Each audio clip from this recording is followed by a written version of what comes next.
ensin bu bayraq. Hər dalğası bir şəhidin ruhudur. Vətən iman yerim, vətən inancım. Bu vətən savaşı xalqın ruhudur.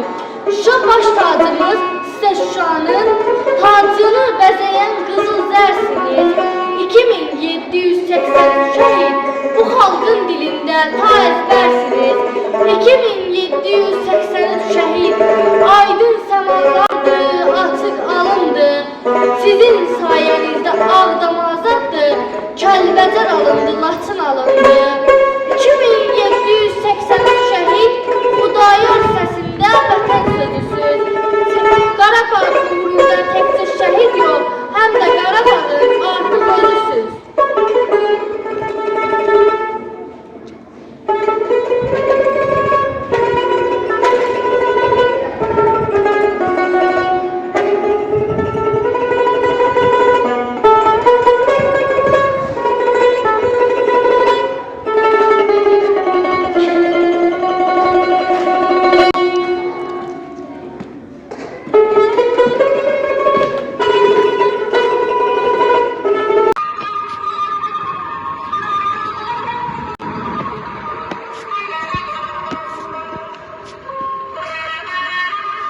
Bayraq kölgəsində şəhid məzarı.